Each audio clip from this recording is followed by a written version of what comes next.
podcast time. A podcast for no reason that takes lots of time. I rhyme time with time, and I know that's lame, but the world is going up in flames, and we gotta figure out who's to blame. Hi, it's Nooner podcast time. It's bad everywhere, so let's have a good time. Let's hear what Marty, Steve, Cassandra, and John have to say, because Nooner's a band-aid on the gravestone of the USA. Oh. Hi, everybody. Welcome to the Nooner podcast. I'm your host today, John Sylvain. I'm joined here by Marty Yu and Steven Kruger, two very talented minor internet radio personalities, or MERPs as we call them here. How are you guys doing? John, quick question. Yeah. Who's a worse singer? How are you? I'm good. Who's a worse singer, you or I? Well, I don't. I think because that was pretty fucking bad, but I'm pretty fucking bad too. No, I think I'm much worse than you are. Kruger, you have production skills on your side. I didn't ask if I'm clearly a better producer than John. But, John is... it's not really a competition, or it wasn't until now. And I wasn't really bringing my A game. So, yeah, fuck you. Oh, so next time, I'm going to come in with a song that just sounds incredible. I think that is the tagline. Not like I have time to do that. Shit. That's the tagline for this podcast. I wasn't bringing my A game. Well, John, what's your A game? Whatever. What the fuck? How? My A game? Yeah. Take control. What do you think you're really good at, Steven? Nothing. Nothing? What do you think you're I'm really good at failing. What do you think you're better at than like 80% of the population? Buying Facebook stock. No, I'm pretty good at being a wisecracker. Yeah, I think that's. I would totally agree with that. I think you have a unique talent. Marty, what do you think? What do you think you're really good at? Well, actually, let's start with what do you think Steve's really good at? Well, what he's best at is being a wiseacre, but he gets like a B-. As a wiseacre? Yeah. No, I would not say that. No, Steve is he's one of the funniest persons I know, and he's also a very confident writer. Yeah, I would say I was thinking about this. This is one of the questions I was going to ask when Cassandra's not here yet. But I was going to ask you guys what you were good at, and I think Steve is very, very good at finding a way to say something that is so incredibly offensive and funny, and just instantaneously. It's a talent. It's a defense mechanism. Growing up where I grew up and dealing with the people I dealt with, and being from a broken home with a bipolar mother and an emotionally distant father. Do you have the violins, Marty?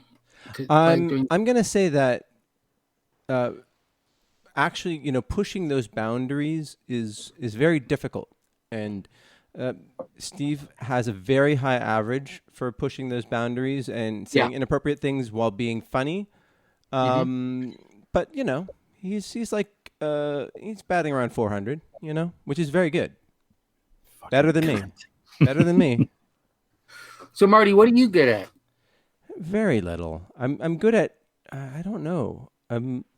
I wonder about that all the time. I'm like I would like to be great at something. I was, good at something as a teenager, and that was very satisfying. And I don't think, I don't really, you know what? I should say that, like, I am now. When you were a teenager, you're good at something. Were you talking about fencing or masturbation?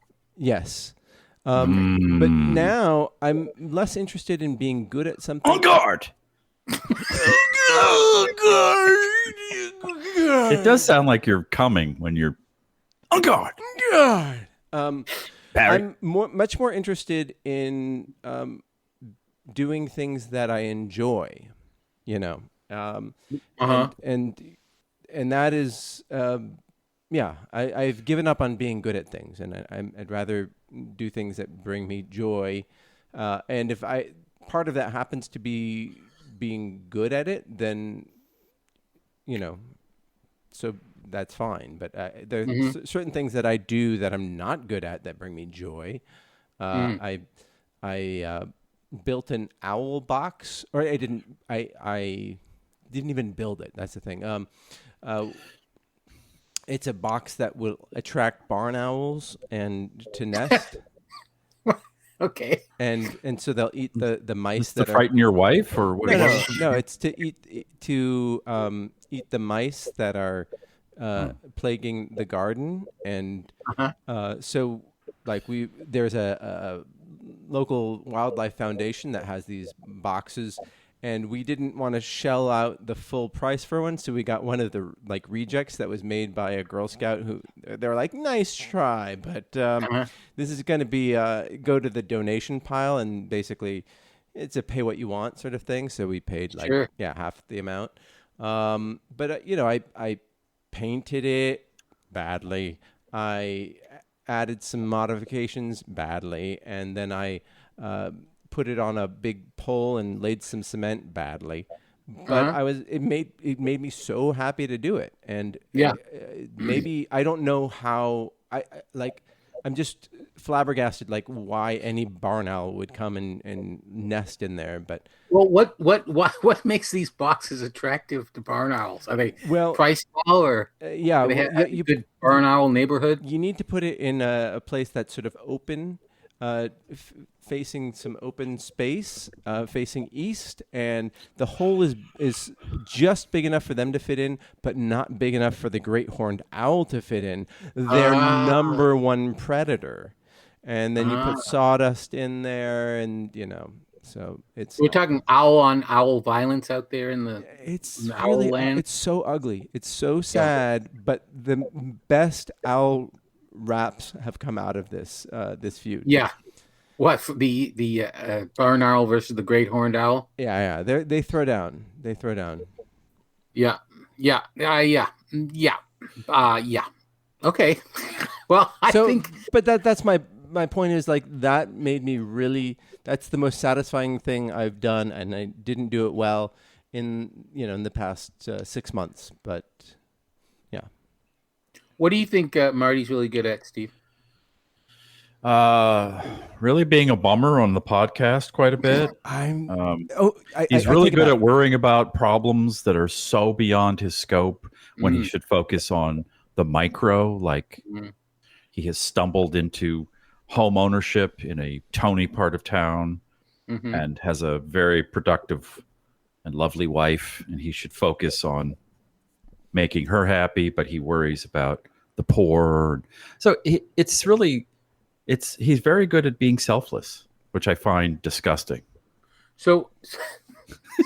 Because I'm a gross capitalist pig. No, without missing a beat, Steve. See, this is why you're amazing. I asked you what he's good at, and you just criticized the hell out of him. Can you believe I'm married? Because this is what I'm like. Oh, you should have heard their vows. It was a roast. No, I got misty-eyed. If you can imagine, and I do have this on I think on tape somewhere, or whatever, on digital. But Steve made me misty-eyed. He was really, really sweet, and you would never think of that. But he was also at the same time. I don't believe you at all. Very funny. He was very funny. Huh? He was funny and sweet. Yes, two things that you never thought Steve could combine, but he did. You know what I am good at, John? I'm good at surprising people because I like to surprise people. And I remember. Okay, put your dick back in your pants. Okay, nobody wants to see that in this call. That was interestingly, that wasn't surprising coming from you, Marty. That wasn't surprising coming from Steve. No. I remember this woman. I worked on the show years ago, and she was like the assistant to the showrunners. and she was just around me all the time. And just imagine with like a room full of me's, just assholes who can rip you apart in 2 seconds and say the most horrible thing. And I remember she had like a table read of her short film, and we all read it, and she kind of cowered when it came to me to talk because she knew, or she assumed, I was going to say some snarky, whatever. And I just turned that part of my brain off, and I just gave her like clear, like, here's where I think the strengths are, and here's where you can improve, and really like deep, mindful, notes, as they say. And she was like, I was not expecting that from you. I thought you were going to make a fart sound and make fun of everything I did. And I said, no, there's a time for that. And then there's a time to be serious. And this is me being serious. So you're trying to now, please, guys, that's actually, you know what? I will say one thing I'm good at is giving notes on story. Okay. All right. Yes, I just discussed Marty did a table read of the first 4 episodes of Subterra, and he had, in his typical passive aggressive, like, I'm just the guy here reading it, but here's a problem, and here's a problem. Fix this, and here's a problem, and or don't listen to me. And of course, we're going to address them all. And my creative partner was like, yeah, he had really, really clear, important thoughts. And I went, yeah. But it came out in his little bitchy, cunty, like, or not. I don't know. I'm just here. There's this woman. He has the spine of a jellyfish. There's this social scientist who studies the different business practices of like different cultures, and basically, will like outlines how the different strategies are. And one of the American strategies is like you give 2 bits of criticism, and then 2 bits of praise, and then 2 bits of criticism, 2 bits of praise, and you sort of jockey those things back and forth to put your point across. And then like the Dutch, they don't do that at all. They just say things as they are. And so like an American would give this feedback to this Dutch person, and the Dutch person would be like, I just got the best feedback ever. But meanwhile, like the American manager was like trying to couch all this feedback, like, constructive feedback with like positive things. But the employee had never heard anything positive before. So it was just like, oh, I'm kicking ass at this job. And yeah, so clearly I come from the American standpoint. If you want me to give you Dutch feedback, I will, Steve. That is a great band name, Dutch Feedback. I love that. Feedback. Yeah. No, Pitchfork says their new EP is 7.7. That's very high. What's Pitchfork? It's a thing that boomers look at to find out when the new Franz Ferdinand is coming out. Mm-hmm. So do you cultivate surprising people, Steve? Is that something do I cultivate it? Yeah. Do you think about it? Do you think like what would be what are they expecting, and how can I surprise people? Do you think about that? I do. I think subconsciously because I do it so often. But I really like to read the room, and then not this room, like a room where there's a paycheck somewhere looming in the and I like to not shock, because people can just do crazy shit, and I'm like, okay. I just like to. I like to keep people on their toes, because I think I am attracted to people that do that to me, or artists that do that, to bands that do weird things that you think, what? Or filmmakers, or artists, or whatever, musicians. I appreciate the that was a surprise. Yeah, the unexpected. Yeah. Hey, John, what are you good at? What am I good at? I don't know. I'm good at dates, man. Dates and history. Dates and history. I'm very, very good at trivia. I have a mind that's just exactly like flypaper. It's full of little insect dead animals. Dead animals, like totally clouding up my brain. Yeah, I'm very good at that. Your brain is like a vault. You keep all sorts of information in there that I could never in a million years bank. Yeah, it's funny because I have a really good memory, and I've just started to think as it's degenerating because I'm getting old and I'm smoking too much pot. But wait, you smoke pot? Yeah. I thought you were sober. Yeah, I am sober. I'm just stoned. So yeah, so it's an interesting. I just wonder if my my brain is like developed in some way that makes me have a better memory than the average person. But who the fuck cares? But it's people. Some people have different ways of processing things and are good at it. Marty, the thing that you're really good at, or one of the things you're really good at, is, and this is, I was astonished when we went and saw that Star Wars play. Your ability to go from character to character and create completely distinct characters who are having conversations with each other with completely different voices and mannerisms was really amazing. It was great. It's because I have no inner soul myself, so you have no self. I have no self. He's like a block of tofu. There's no flavor. I'm just proxy. I'm just living proxy. And as Marty read all of the scenes from the Subterra, there are different. There are a whole bunch of characters now. There's Ace, which is the character he voices, but there's a girl and other people. I'm not spoiling anything, or maybe I am. And the creative partner I work with was like, he just on the blind read just sounded like a girl, but not trying to sound like a girl. Like he captured the cadence, and then he sounded like this character who was an authority figure. And he's like, maybe we should just have him do all the characters. And I went, no, I can't listen to that. no, get CC on. I can't fucking listen to that. No, you definitely can't. But no, it was something that Warren, who I did the thing with, picked up on. Like he's really. Well, that is good at that. Super kind. So let's carry on this masturbation session. And John, you are one of the most inspirational persons I've ever met. Like you can rile up a room like nobody's business. Like so, John got me into acting. He created this theater company that I hope is still not thriving. Well, it's totally thriving. I mean, it's fighting over this, that, and the other thing, but it's doing all right financially. Yeah. Well, that's fantastic. And it's really came out of just a seed idea in John's, little apartment pretty big apartment in Santa Monica. And it just blossomed into something great. And I made some lifelong friends, and I wouldn't be here if not for John. So that is one thing that John can do is just incite a riot, basically. But John, what happened with the Ovation Awards? Do you know? Oh yeah, I was just trying to look that up. So what are the Ovation Awards again?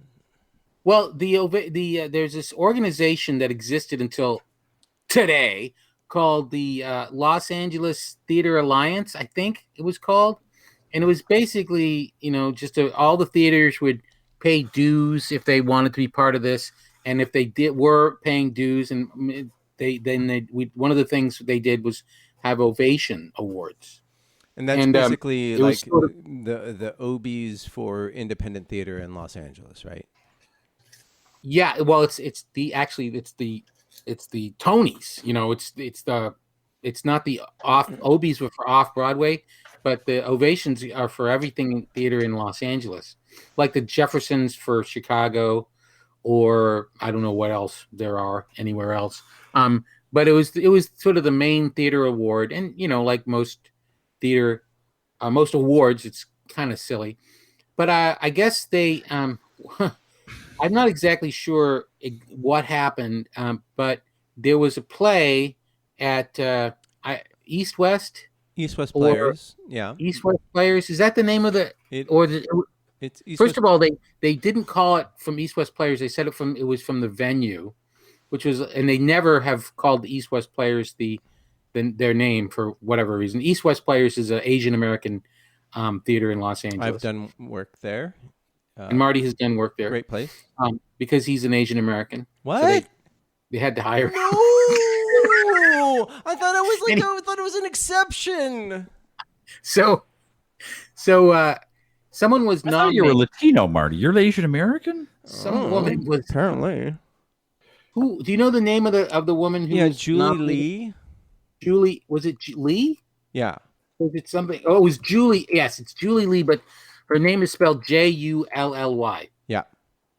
Which is the interesting thing is that that's I don't think that's a is that that's not an Asian thing. That's just a weird It's an actor thing, It's an actor thing, yeah. So her name is Julie Lee, and when she was nominated, and when maybe she won, or her name that at the venue when her name came up, they mispronounced her name, and then they put up this picture of another Asian American woman, hoping that no one would notice. I don't know if they and that was sort of the last straw for an awful lot of people because and to be fair, like she laughed it off. She thought it was like, oh my God, and this has happened to every Asian actor or whatever. It had to happen to every person of color, a lot of people of color. Well, she didn't take it. She didn't hurt her feelings until she realized that it was. It hurt a lot of other people's feelings. It was trending. So yes, it was. Yeah, and so what ended up happening is this sort of, and I haven't followed the story very carefully, but this sort of shone a light on the fact that a lot of people have been very unhappy with the LA Theater Alliance for a long time in terms of their diversity and inclusivity and pretty much everything about them. And there was a big thing in LA theater here about about equity that's very complicated and a long story and not actually very interesting. But obviously people who do theater in Los Angeles are very upset about it. And LA Theater Alliance, they weren't very helpful in the struggle. And so what happened was basically every organization, including Sacred Fools, quit. John's theater, the theater that John started, I should say. Yeah, where and Marty did some work, and every theater in Los Angeles quit over the past week, and today the LA Theater Alliance stopped. They quit. They just ended. The board of directors announced that they're no longer in existence. Now, how do you feel about that response of the outside theaters? Do you think that is merited? The outside, I mean, Sacred Fools, did you endorse that? I wasn't consulted, and I don't really, I think it's a silly, or the organization is not useful. It had a prop warehouse for about 8 years that was extremely helpful, and people traded props and sets and things, and that was pretty much it. And the Ovation Awards are somewhat something for something, but most of the time it's an award that you get for a show that closed 6 months ago, so it doesn't help you in any way. Yeah, it's no Tony, really. I mean, let's be honest, No, and the economics of theater in Los Angeles are so completely different from New York that the Oscars and the Tonys are money makers, right? What? They're money makers. Yeah, they help the marketing of right. That's what they're for. The Ovations, it's just nice to have awards, but it's not that. It's not like you have to paying dues for the whole thing is so silly and back padding and stuff like that. Yeah, I mean, and so I wasn't aware of their shortcomings, so I didn't really care. I just knew that it was kind of a silly organization. The people that I knew who worked there, I didn't have a super high opinion of them. One of the people who worked there was one of the people who started this whole equity thing that ended up having the 99-seat theater special carve out, which was happened basically as a special exemption so that you could do so equity actors could do theater in small tiny houses. It's allowed Sacred Fools to have anybody play and without having to pay so much that it wouldn't work. So anyway, it's done. It's gone. It was super canceled. But the timing was terrible. The why? The timing of what? Of slighting an Asian woman. Oh yeah, sure. Yeah, Like that is really just dumb. And like, they should have been highlighting that as just because of what's going on in the country instead of why, what's going on? There's this big stimulus package going through, and Asians really love it. They do. We love government money. I was thinking about you, Marty, because I was on a bike ride along the river, and there was an old Asian couple, and I passed them. And as you give them any thought, as you beat them into a pole, and I said, "Marty and Victoria, no." I thought you people didn't age. Anyway, I paid them no mind. You people, how dare you? I'm riding around the LA River on a bike trail, whatever, and I pass, some river trash, some gutter punk, some guy not wearing a mask, and he's carrying a beer, and he's heading towards that couple. I zipped past them, and then a beat later, I zipped past him, and I sort of just clocked him because he's got that look like, yeah, my pilot didn't get picked up. I'm wearing like rags, and I got a beer, and I got I found some shrimp in my Cinnamon Toast Crunch, and I got that mahogany. I've been out in the sun for 8 months kind of skin tone, and I got to the end of the bike trail and headed back, and I saw he had caught up with that elderly Asian couple, and I slowed down because I was like, is something happening? And I need to I think I need to hang out because it was starting to get dark. There's no way to get off the trail. I guess you could run down into the LA River, but they looked old and nothing happened. But I just was like, I just don't feel comfortable leaving them with this gutter punk person. And he eventually moved on. I just kind of hung out and lingered. But I thought about you and like, maybe you need to start carrying a gun. Yeah, I mean, there's or pepper spray or something. A sword. Yeah, a sword. I was out in a little bit out of town, and I was doing some running, and I was like, you know what? I'm going to take this giant German Shepherd with me, and just to, I don't know. You just never know. To be clear, it was a giant German Shepherd that you knew. It wasn't just some random giant German Shepherd. No. His name was Franz, and he lives on the eastern part of Germany, right near Switzerland. I thought you meant a dog. You meant a real. No. Franz and I go Switzerland way doesn't back. touch Germany. Huh? Wait, what? Does it? It does. I think it does. Yeah. Shut up. Shut your easier fucking just mouth. to say it is. But anyhow, it was it is like part of me. There's like this stupid fantasist part of me that like would like welcome some sort of confrontation, but then there's the realist in me who's just like, I would have no idea what to do. I would act like a shrill child, and then I have no fighting skills or any sort of physical presence, so I would be. I was hoping this gutter trash, this river scum. I was hoping he would do something, and in my mind, I started to do something. River trash, do something. I said, "Well, I'm wearing a bicycle helmet, and I would headbutt his nose as hard as I could." I like it. I thought, "Oh, that'll fuck him up." Like if you've ever been punched in the nose really hard, it just lights your head up. Yep. And your eyes water, and you're done. Like it's, and I'm like, oh, I have a helmet. I can use it. Oh, I was just begging him to do something. I'm looking to fuck somebody up. Have you been punched in the nose, Steve? Yes, sir. Yeah. Have you been in? Have you been in a lot of fights? No. Like how many? Like 2.5.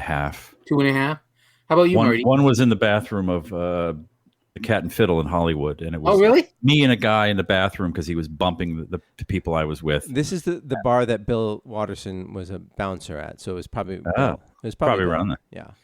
And he and I just we did the you want to go? Yeah, let's go, buddy. All right, let's do this. Let's fucking do this. Yeah. And then he started punching the thing that dispenses paper towels, and I went, I'm an animal. I'm going to eat you. And he went, and then security threw us out. So you didn't actually fight? That was the half a fight. That was like we were. Oh, the engine was primed.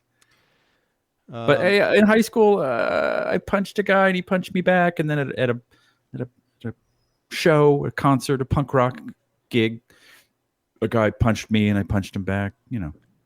That's not about like, it. Not like a Clint Eastwood movie in the 70s with an orangutan, like a 30-minute brawl. I just don't know why people would get in a fight. Like. Come over here, Marty. I'll fucking punch you in the face. Yeah, all right. James Barn punched me in 5th grade because he thought I was teasing somebody who I wasn't. And you weren't. He cold cocked me.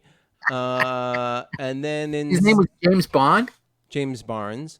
And then Barnes, James Barnes. Richard Lisa, like for whatever reason, like just picked a fight with me, and I'm, I have a lot of fast twitch muscles. But he, where are they? In my butt. Lower back. Yeah, but he was a sprinter, and we. Nothing ever happened. I've never been in a fight. Like, who gets in a fucking fight? That was 7th grade. Like, nobody no adult should get in a physical altercation. There's just like, we're not in that world unless you come out, my grandma, Well, unless you what? Come at your grandma? Yeah. Yeah. I remember seeing some wrestler lady who was kind of famous at the time, about 10 years ago on Conan, and she was talking about something, and whatever she was talking about, she's talking about being at a gas station and getting into a fight, and the way she described everything about the encounter and just the way she carried herself, she's one of those people that just basically looks around and says, "Who can I take everybody here? Yeah, I can take everybody here. I might not be able to take him." I think there's people that live in a world of violence. Yeah. And they're ready and they're just looking around for a fight all the time. And that's I think everybody has different ways of looking at the world. And that's why gun control is kind of a thing, because you don't want those people having, weapons of mass destruction, Well, just having something that's designed to kill people and having it close to hand when you're mad, like we talked about this last week, the idea of a crime of passion or a hate crime, like all murders are hate crimes. It's a hateful thing to kill people. And then, crimes of passion, like as if there's some excuse for killing somebody. And, it's the only person guilty of a crime of passion is Armie Hammer, because he has so much passion. It's like a crime. And for some reason, it pulls right in my genital area, all his passion. It's crazy. I want to gut you and eat you and fuck your gallbladder. I welcome it. That's a lot of passion. I wish I had that much passion. Yeah, and he's got a lot of free time on his hands these days. Oh, what? He dropped out of a play. Yeah. Oh, poor guy. If he only had like a trust fund to back, oil money. Wait. Does he have oil money? It's tough about that guy, because he's also what I really envy people who are tall and thin and good looking and rich. Is that wrong? Yeah. Is he that tall? He's taller than me, but most human beings are. Yeah, most adult males are taller than you. Almost half of adult women are taller. I feel like he's Hollywood actor tall, which is probably like 5'10". Well, that's taller than me. Why are so many male actors so short? It's the head thing, probably. Is their heads are real big? Yeah. I would imagine, because it really is an advantage to have a large head. Oh, yeah. And I can't quite figure out exactly why, but it is. We missed an actor who died recently that I worked on a show with years ago. Is George Siegel. And a really nice guy. He was 87, people die. But I remember meeting him and working on this show, and I could not believe how big his head was. Yeah. Like, I'd stand behind it and I go, how does he support that thing? It's like a fucking they really look like Easter Island people. Yeah. And then the other thing is that they're because the camera, adds 20 pounds, people who you think are kind of schlumpy are actually thin. Yeah, there's TV fat. Like and then the people that you think are fit are like sticks. Like, have you ever seen Michelle Pfeiffer in real life? No, but I can tell she's uncomfortably thin in person. Yeah, so she's super thin and she has an enormous head compared to her body, and that's true of Calista Flockhart, the obvious ones, but almost all those Hollywood actors they're like lollipops. It's this big round thing up top, and then the body, who was like that? Cary Ashton Grant. Kutcher's wife. What's her name from the '70s show? Mila Kunis. I've met her, and she's so small. It's like upsetting.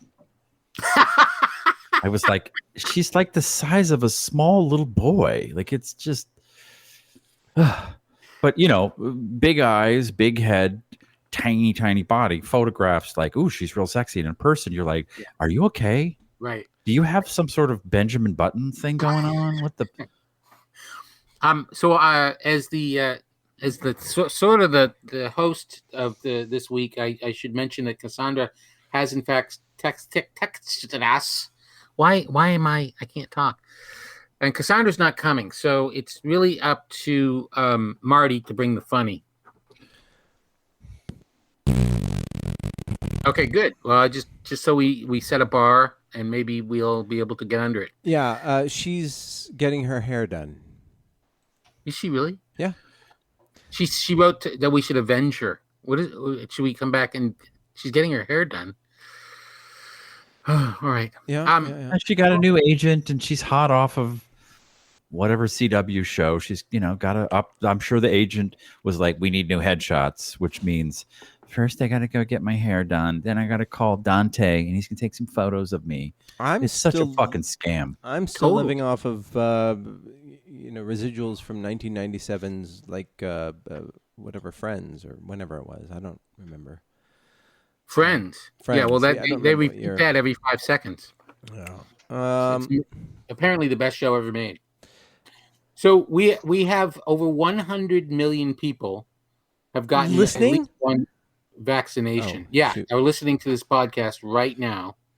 No, I'm sorry. I read that wrong. America. 100 million people have gotten at least one shot. 60 million, this is in America, or United States, are fully vaccinated. And there are 3 million shots a day going into people's arms. I just got my second shot on April Fool's Day. At least that's what I was told. And I felt really sick on Friday, and I just hoped that was because it was a vaccination. So it looks like, we're kind of looking at the end of this lockdown. And my question is, are there some things that you started to do over this past year that you'd never done before because you were home or you couldn't do this, that, and the other thing or things that you don't want, that you stopped doing, that you want to continue to not do and or do? Like, there's things that you like doing. I'll answer my own question first. I mean, one of the things that we've been doing pretty much every night is having dessert. Anal sex? Oh. Cookies. Not sex. No, anal sex. Anal sex. Yes. Wait, just let him speak. I've been having no, I'm talking to Steve. I was really excited about my answer until you just sort of suggested something better. So I'm just we've had dessert. Not anal sex. Okay, not anal sex. That's the code word in this house, and I don't eat dessert. Let's just get it right out of the way. I've had honey, how about Saturday night? We have dessert. No, I'm not in the mood. Fine. Maybe my birthday we could have dessert. Maybe. I mean, if we get some champagne and you kind of forget that you're having dessert with me, you might get a hand cocktail and that's it. Yuck. Handmade, hand cocktail. The last thing I'll ever do, I'll never do it again, is make an owl box.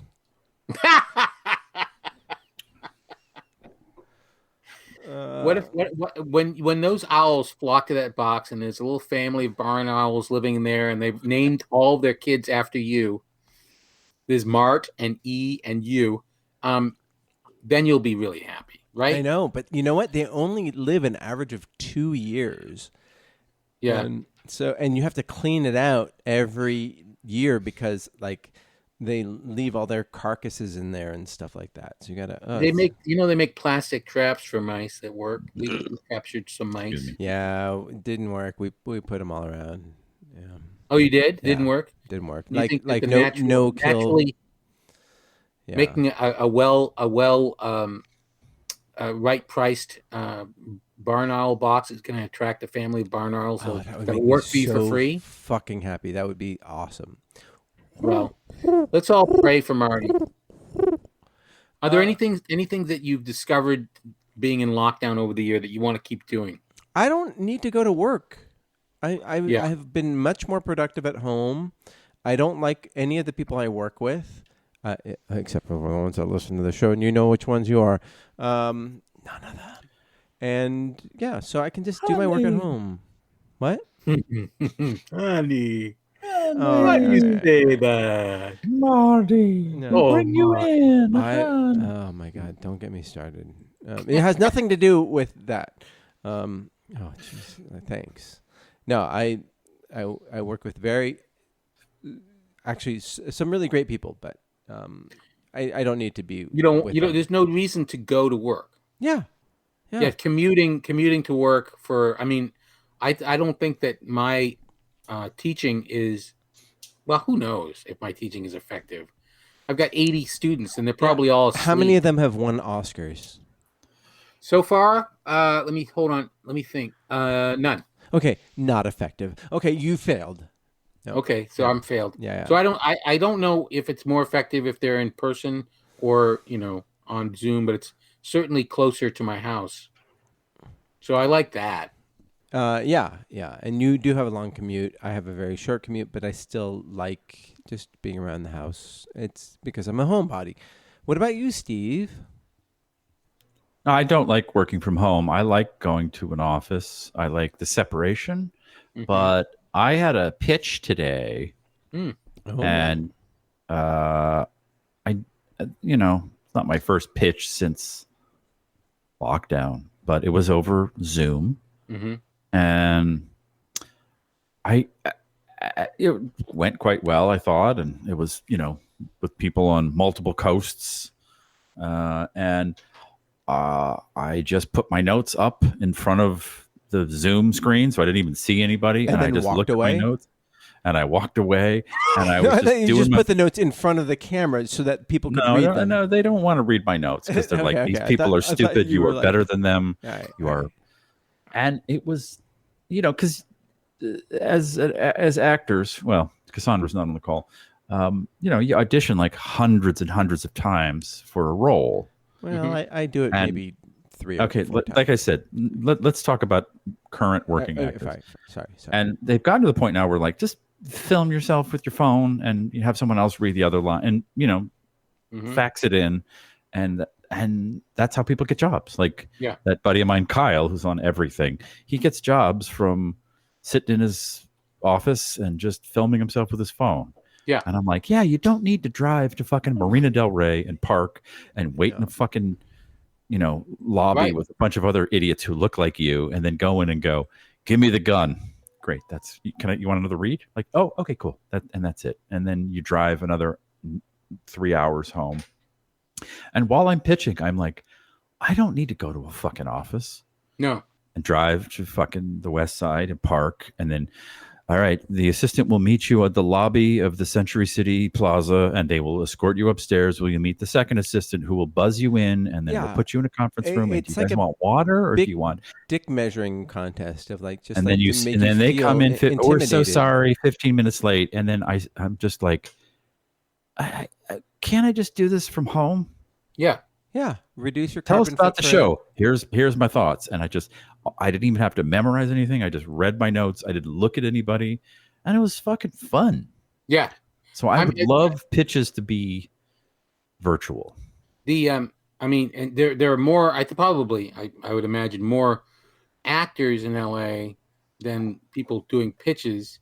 And to those people in prisons in Finland that we are reaching out to with this podcast, to describe. I mean, every actor I know used to spend most of their day driving around, and you'd have casting offices in the West Side. You go to an audition at 4:00, and then you'd take you hours to get home, and then you'd have to go to Burbank, and you have to go to the West Side again, and you have to be driving all over the place just to go in, like exactly like you say, and it's crazy. And for 30 seconds, and they look at you and they're like, "Oh, no, he's way too fat."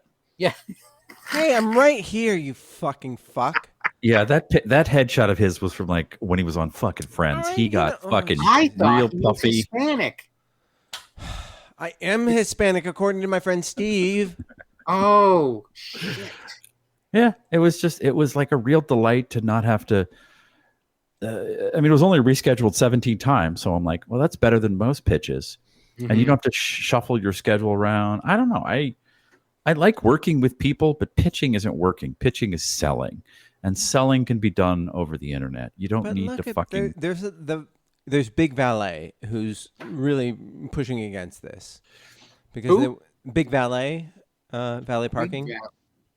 When you go to some building, you drive 5 stories below, and they're like, you see all the people with the reserved spaces. You're like, they're famous, and you've got the rich. Worst car there, and you pull in, and they're like, how long are you going to be here? And they're like, about 11 minutes. Right, but they still put you way in the fucking back, and they put you 15 more floors down in the super sub basement, and then you take 7 escalators and 5 elevators, and you meet a battery of assistants, and then you just sit in a conference room, and someone comes in, and you're like, okay, the show is about a woman who drives, and they're like, we're gonna have to pass.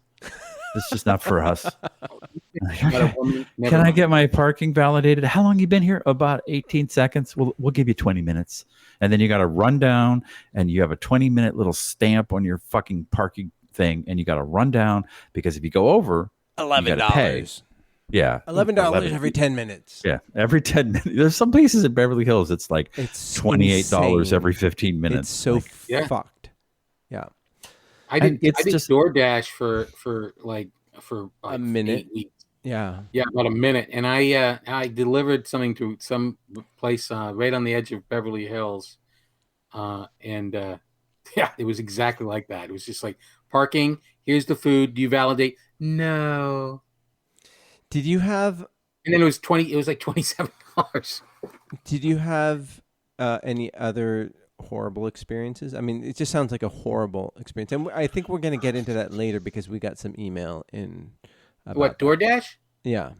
No, DoorDash was fine. It was weird. It was weird to like get an order and it's for like a burger and some fries from Wendy's, and then deliver it to some teenager in an apartment, in a rundown apartment. And I'm just like, what the hell? I mean, how is it? And of course it's DoorDash is completely supported by SoftBank, which, I mean, venture capital firm, who is also basically supporting 2 of the other delivery companies. So that all this delivery is basically being paid for by venture capital, because it doesn't make any economic sense. Yeah. And so it's a kind of a mystery to me. But your point, the point is that nobody wants to commute. Nobody wants this past year has made it very clear that there's no reason to go to the office most of the time.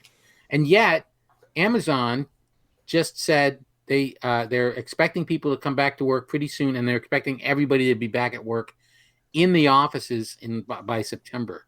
Yeah. LA is California is expected to open up in the middle of June. I just don't know if I need to go in. Like, I've been right. It's a so waste annoying. of gas and waste of time. Yeah. What you wanted to bring up something about Amazon, about the labor thing? Oh, well, we can get into it. Oh, we might as well get into it. We can tease it because now, since I asked you about it. Speaking of this pitch, I had one earlier in the week or last week, and it was early in the day, and I got up and I was like, I got to just get into some sort of mindset because I'm in sales mode. Mm-hmm. And so I don't listen to any podcasts, and I'm like, don't look at Twitter. don't read any of the news. It was 10:30 in the morning. Just like play video games and reread your notes. What and then I video was like, games? I'm very into mini metro, where you design subways for real cities. Yeah. I love it. It's very calming. So I'm just sitting at my computer going, don't read anything, don't read anything. And then I'm like, all right, I'm just going to check one news story. And it was this trainer who trains delivery drivers for Amazon is like, I tell the female drivers to get one of these like pee in a bag thing because you can't pee on the truck and there are no places to pee anymore. And if they catch you peeing on the street, you're fired. And I was like, why did I read that? Yeah. All I could think about was because I have to pee constantly. And all I could think about, even in the article, people were saying like they're in agony, like they feel like their kidneys are going to blow out at the back. Jesus. And yeah, and it was just like it fucked up my mindset because I'm like pitching, it's a woman living her life and blah, like it's stupid. What I do is stupid. And I swear to God, the rest of that day, wherever I went, I saw bottles filled with piss. Really? Yes. Oh, you see them in LA. Yeah, here. You see them everywhere, but because that would have been planted in my mind, I went to the supermarket and I'm like, oh, there's a water bottle, but it's filled with a yellow liquid and someone had just put it in an empty space. Yeah, neon yellow Arrowhead bottle just like on the side of the road. Yeah.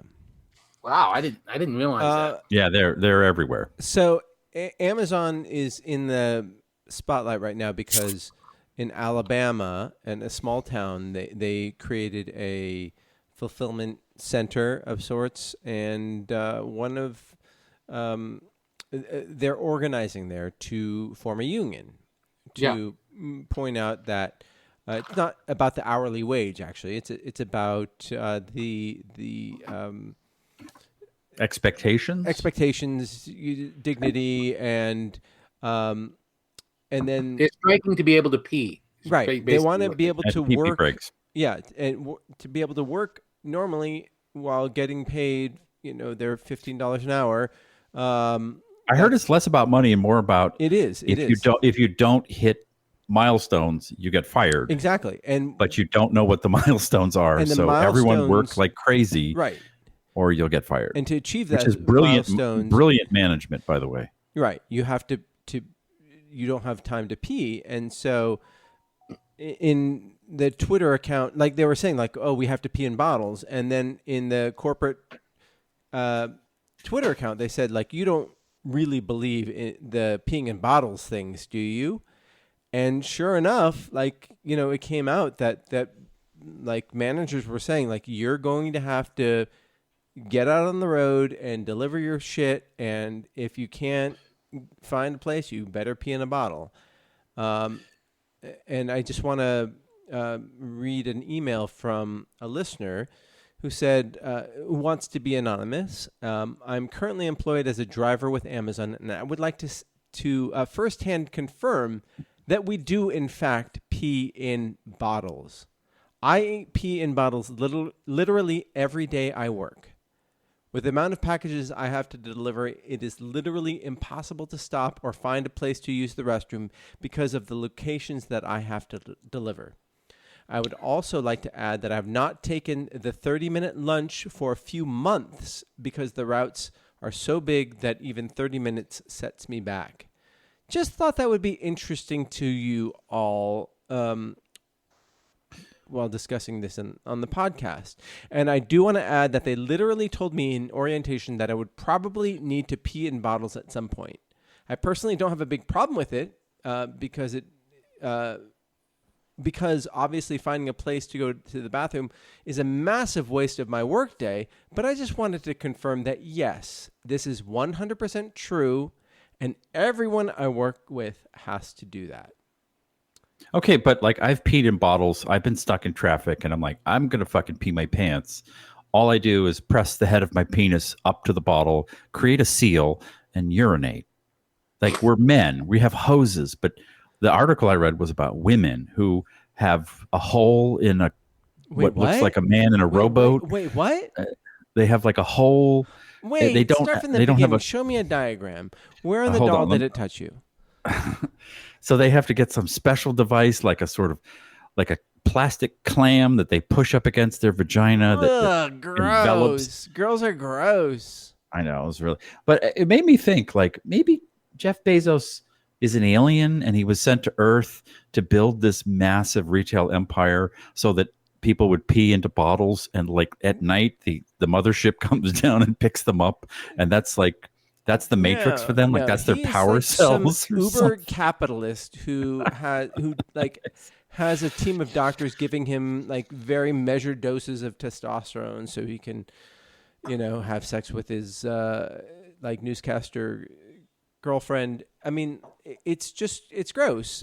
But at the same time, he's found this incredible formula that we all buy into, and it begs the question of Amazon is profitable now. It wasn't profitable for a long time, but it's been profitable for like 10 years. But for the first 10 years it existed, it wasn't profitable. But now it is, and the question is, does it need to continue to basically squash people right in this way, overwork people so that they have, in the fulfillment centers, they have tons and tons of injuries because people are moving too fast, and they have repetitive stress injuries, and they're working with robots. Yeah, and they can't, and that nobody has time to go to the bathroom. I mean, not having time to go to the bathroom is that's a basic human problem. Barbaric. Yeah. So is that the only way they can be profitable? Because the thing is, the guy is on track to be the first trillionaire. Before he dies, he's going to have $1 trillion. If we take away some of that money and buy some bathrooms, or put a bathroom in those vans. You know what I mean? But John, it's not just him. It's us who demand that wiper blades show up 9 hours after you click a button. It might rain in the next 6 months. I wanted wiper blades for my wife's car at AutoZone, and then I was like, oh, it's always gross in there, and I feel weird because I don't know anything about cars.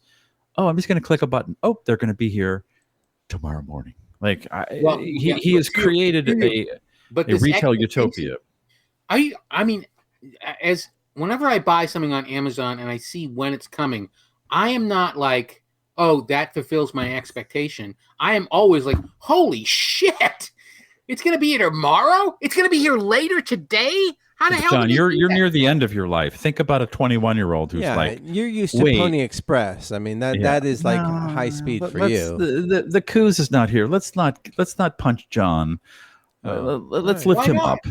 What? It's such low-lying fruit. She just picks it so effortlessly. She does it so well. You're gonna say that it's Cassandra who punches down to me, and it's not, and you don't. She's not here, so what am I going to do? Like, blame myself? Of course I'm going to blame her. And she's a woman. It's so much easier.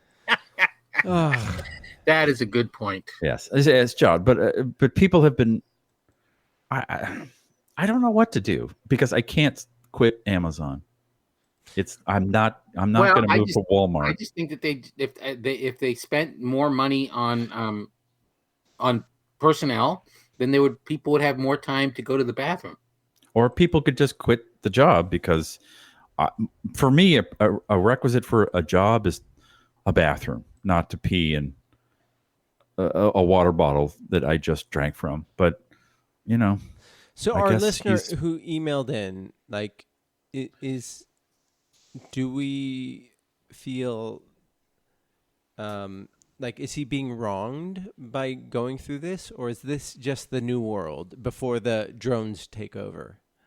No, I think my personal feeling is that we should support unions. Unions need to come back, because if unions aren't there to protect people, then the labor, the management, it feels that that they're under some kind of moral obligation to make as much money for their shareholders as possible, which is not an ancient enshrined fact. It's something that was invented in the late 70s, and it used to be that companies were beholden to their customers and their employees. And then somebody wrote a very small article that everybody read in like 1978 that said that actually companies are responsible to maximize shareholder value. And they keep on saying that. It's not really true. I mean, yeah. It is true if you're one of the shareholders, you know.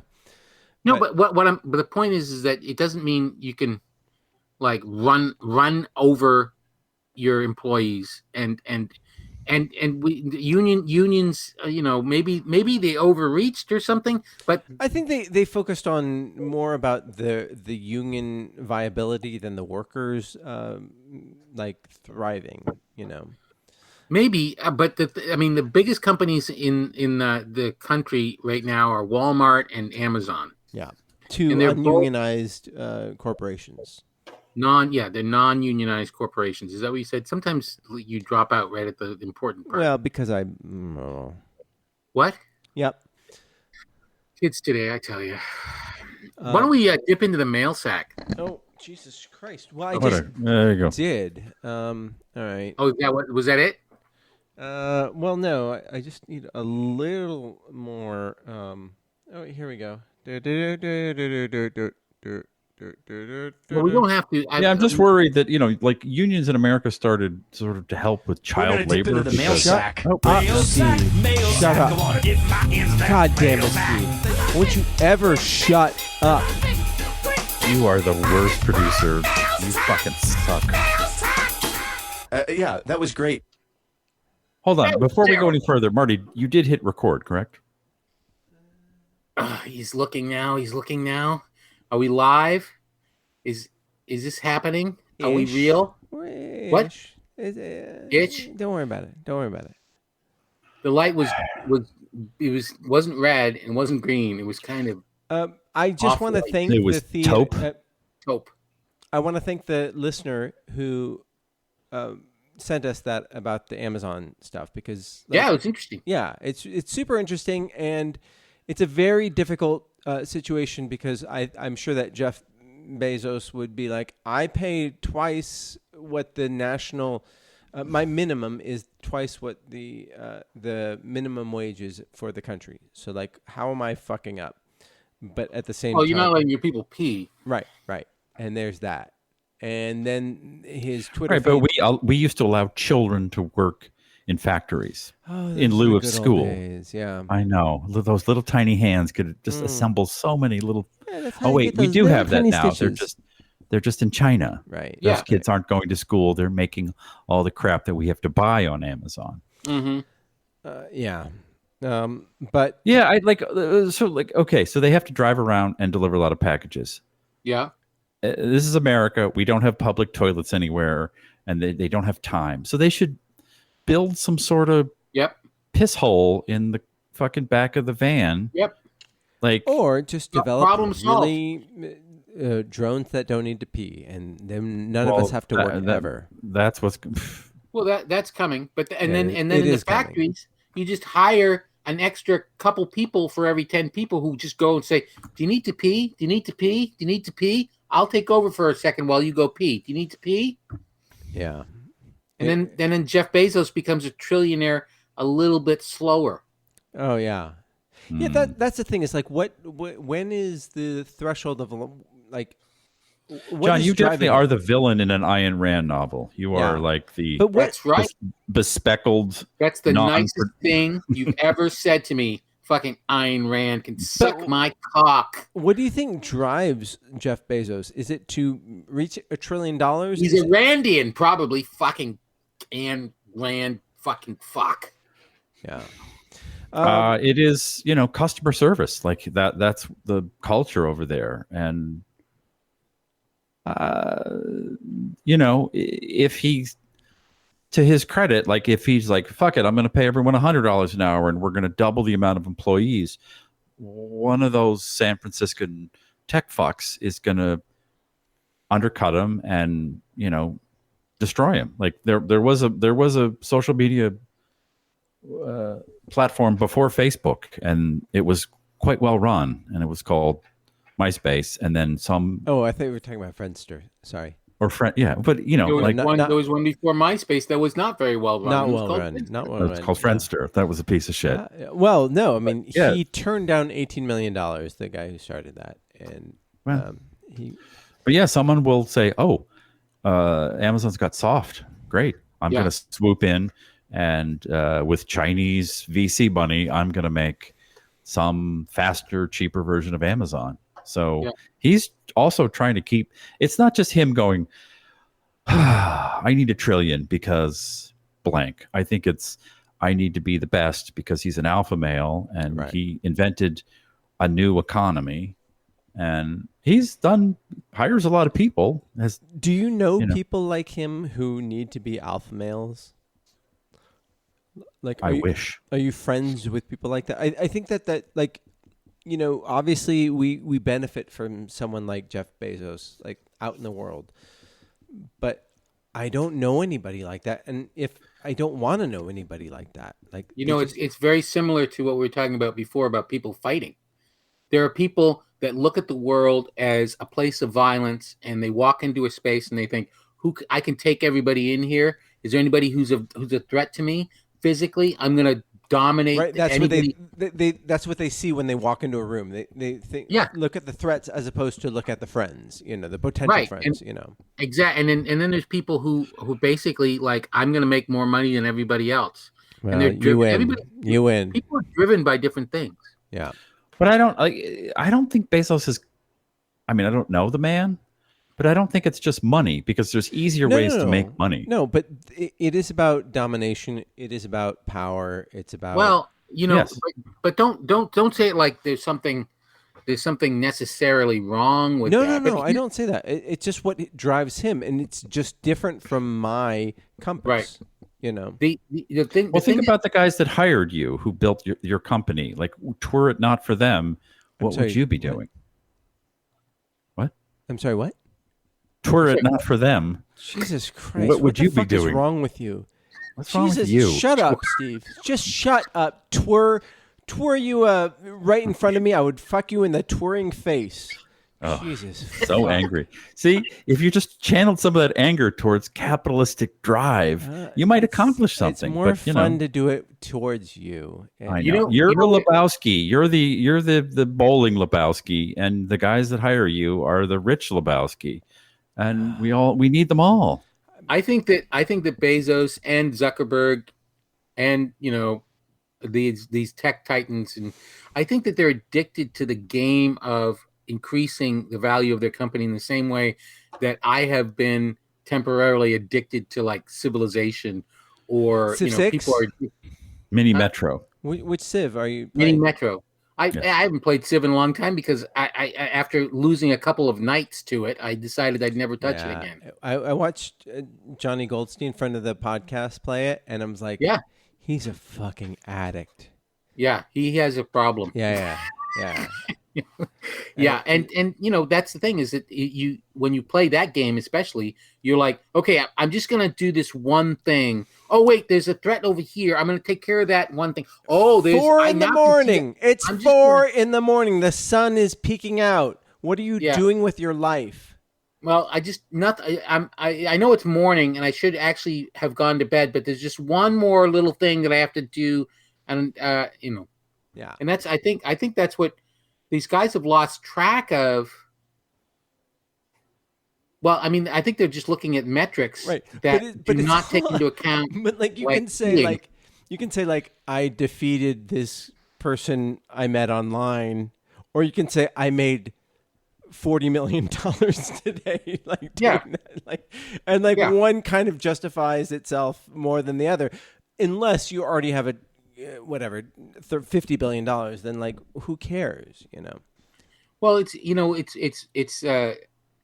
we create these systems, and we lose track of the fact that they're completely created. You know, we humans invented all this stuff, right?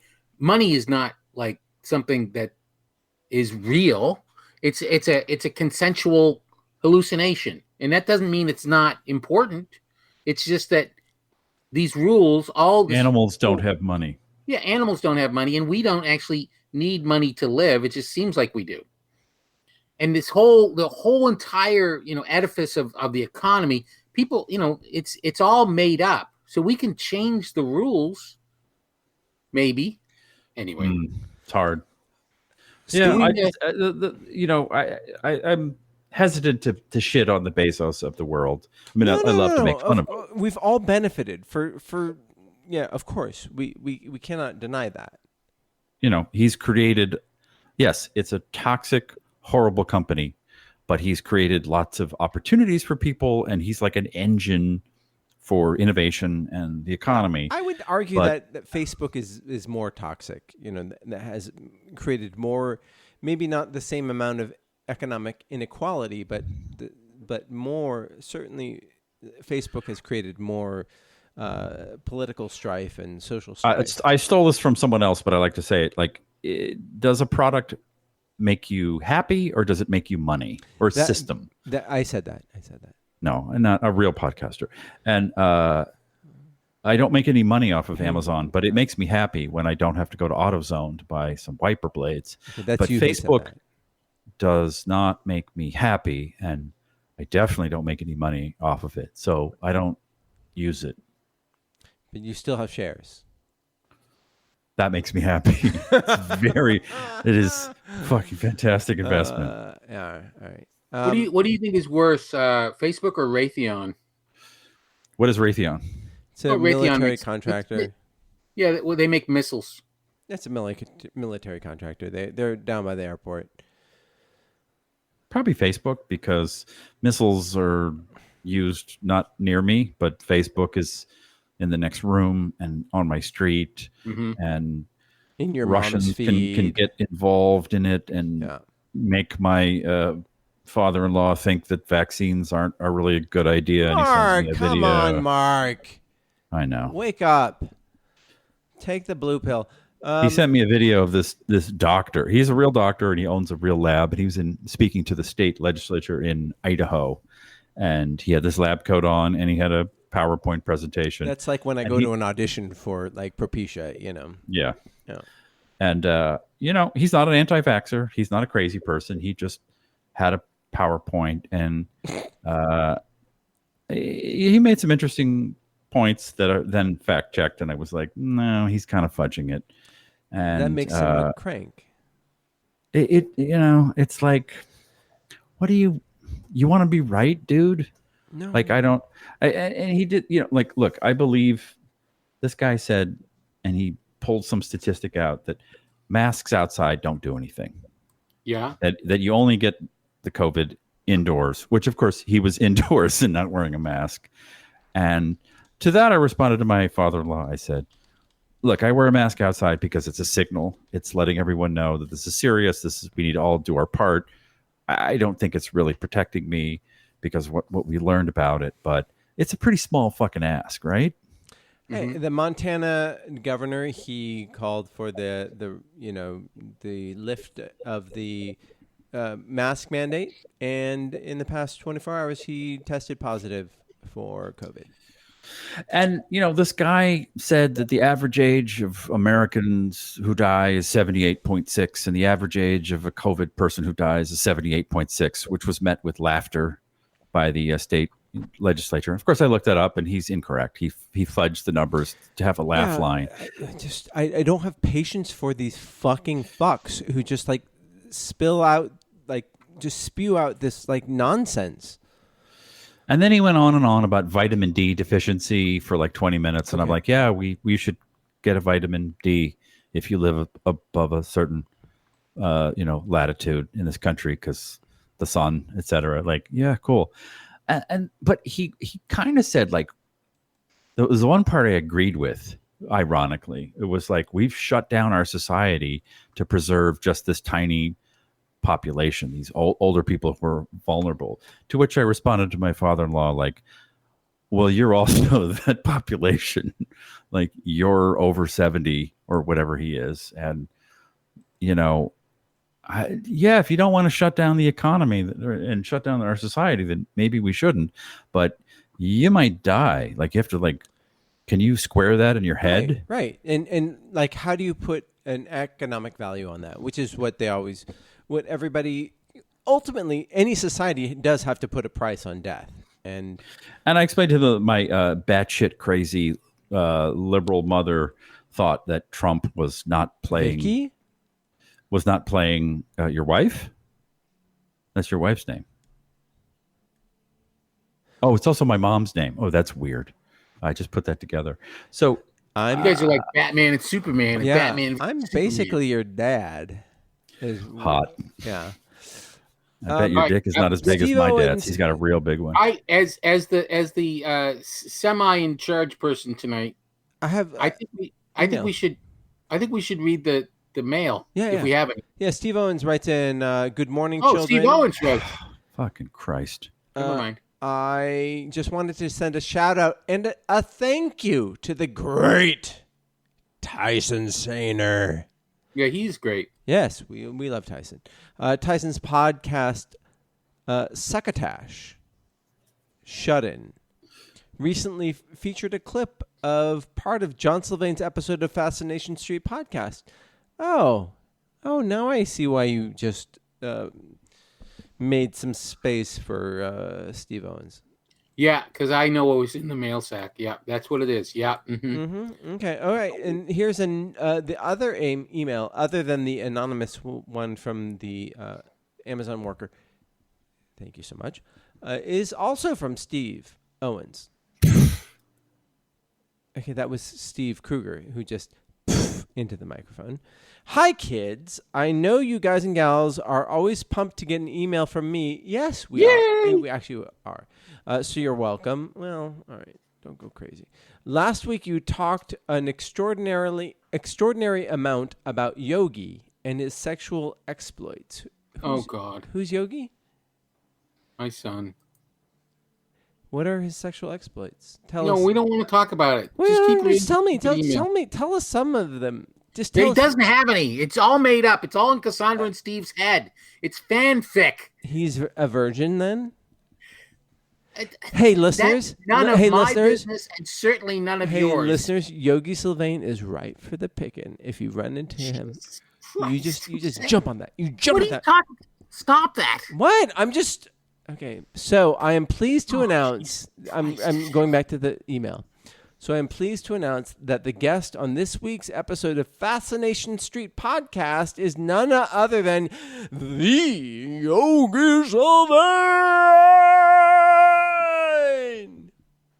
Really? Yeah. We talk about all kinds of stuff and close the show with his genuine reactions to my playing clips of his sexcapades. I might actually listen to that one. I've never... from playing clips of his sexcapades from different episodes of Nooner. Have a great week, Steve Owens. Okay, Fascination Street podcast. Everybody listen to that. Ooh, that is fucking gold. Marty, what's the date on that email? 1 day ago, April 5th. April 5th? Yeah. Okay. Not April 1st? April 5th. Jesus Christ. Oh my God. This is the best. Everybody, go to your Guys, favorite... we're in a crossover episode. I know. Go to your favorite podcasting brand marketing here. Just put your trashy one step down and put Fascination Street one step up, just so you can listen to this delicious response from Yogi Sylvain. Jesus Christ! I can't. I'm very anxious about this. Oh, it makes me so happy. I can't even listen to you guys talking about it. And you know what? He's going to hear you talking about it. I don't talk about it. I beg you to stop. Well, that's you talking about it. That's you talking about it. You know. Oh my God! I have never wanted to listen to Fascination Street. I find Steve Owens to be a disgusting, despicable human being who sends you beer and is so kind. I love Steve Owens. Yes, we do love Steve. Yeah, he's the best. But still, he's disgusting and manipulative. He got us good. He episode us or whatever. We got and I just finished Shanghai. his vodka that he left last time, like a week ago. So please send us more, you fucking fuck. Okay. All right. So are you happy that we went into the mail sack? No. All right, but that you did. Can we go back and not do that? No, you asked for it. You asked for it. So why didn't you warn me? John, you're going to get divorced. I know. You're going to get your wife's going to hear that. Or disowned from your son. Emancipated. You're going to be living in the Oakwoods alone, estranged from your son and wife because of this stupid fucking podcast. This is what's going to happen. Yogi is going to go on the Fascination Street podcast, and I really hope he's already done it.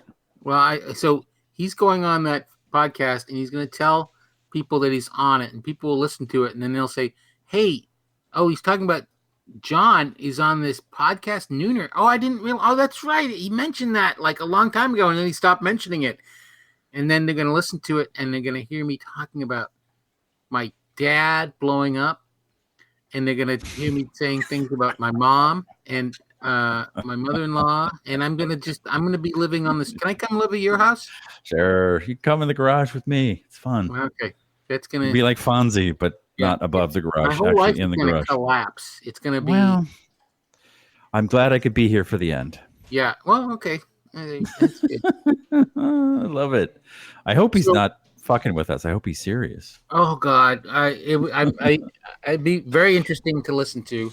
My son is a very interesting person. Well, but it'll also. He's going to find out how interesting you are. What you do for fun up in that little weird room. It's weird that he didn't mention that, so that's why I find it. This makes me so happy. He's also very busy. Anyway, Steve Owens or your son? My son. What's he busy doing? He's working, for AmeriCorps. He's working in North Carolina, helping bathrooms? Vaccination. Hey, look, it's a road stop. There are a lot of truckers who have a lot of tension to burn off. What? Stop. Stop. Never mind. Whoa. Never mind. He's now off limits. Moving on, we have a completely different topic. You did say, let's delve into the mail sack. I just want to, for the record. You've said that several times, Marty, and I regret it. Yeah? Can we now move on? Yeah, but John, the fact that you didn't hear the email is not going to change the fact that your son has already recorded a podcast where he's